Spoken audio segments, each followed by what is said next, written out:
In 2003, behind a sealed wall in Tibet's ancient Sakya monastery, archaeologists found a lost library. 84,000 untouched manuscripts hidden for centuries. Stacked on shelves 60 meters long and 10 meters high, these sacred texts had remained sealed, possibly hidden from destruction during political upheaval. Written in Sanskrit, Chinese, Tibetan, and Mongolian, they span subjects from Buddhist philosophy to astronomy and medicine to mathematics. Some contain surgical techniques that predate modern medicine. Others describe planetary motion using mathematics that Europe wouldn't discover for 400 years. One manuscript appears to use calculus centuries before Newton. What secrets have these walls protected for so long? And why was this knowledge hidden? This discovery behind a 1,000-year-old wall could rewrite human history. Let's find out how. The sealed chamber.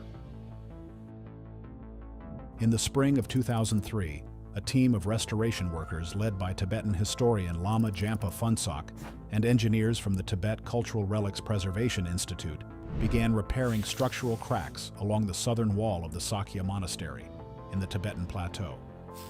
During the routine stabilization, one mason's hammer struck a hollow sound.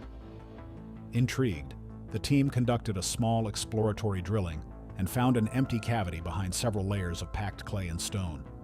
Further investigation revealed an entirely sealed chamber, its entrance concealed behind centuries of plaster and painted murals. At first, the find was thought to be a simple storage space or ventilation shaft. But when they widened the opening, the beam of a flashlight caught the glint of gilt-edged pages stacked floor to ceiling. The workers immediately halted construction and summoned archaeologists from Shigatse, who found themselves facing a sight few archaeologists ever witness: a library frozen in time. The manuscripts stood stacked in near-complete darkness, arranged on traditional wooden racks that stretched 60 meters in length and rose 10 meters high. Unlike modern archives, these texts hadn't been cataloged, moved, or even touched for hundreds of years. They existed exactly as they had been placed, whether by monks fleeing invasion, scholars protecting wisdom, or custodians preserving a legacy they knew might otherwise vanish.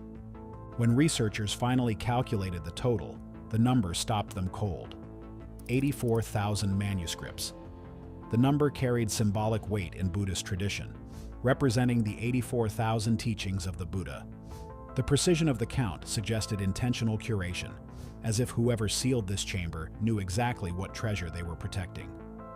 The discovery doubled the known collection overnight, transforming Sakya from an important library into something that could fundamentally alter our understanding of how ancient civilizations preserved and transmitted knowledge.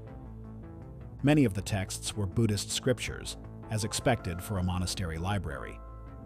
But scattered among them were works that hinted at something far more profound.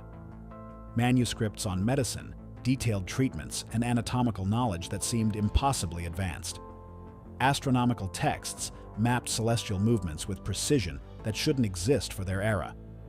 Agricultural manuals recorded techniques adapted to high-altitude farming.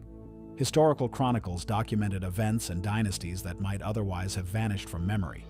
Some manuscripts bore the unmistakable marks of imperial commission. Emperor Kublai Khan, founder of the Yuan dynasty, had ordered the creation of numerous texts to be presented to Phagpa Lama, the fifth leader of the Sakya school. These weren't casual gifts. They represented an empire's investment in knowledge, a recognition that wisdom was as valuable as territory. The Mongol Empire, at its height, connected civilizations from Korea to Hungary, creating unprecedented opportunities for intellectual exchange. The manuscripts reflected this synthesis. Chinese astronomy blended with Indian mathematics. Mongolian medical practices were recorded in Tibetan script. Persian philosophy was translated into Sanskrit. The physical diversity was equally remarkable. Palm leaf manuscripts from India, some potentially centuries older than the monastery itself, lay preserved by Tibet's arid climate. In humid regions, such documents dissolved into mulch within decades. Here, they had endured for centuries, their surfaces still legible, their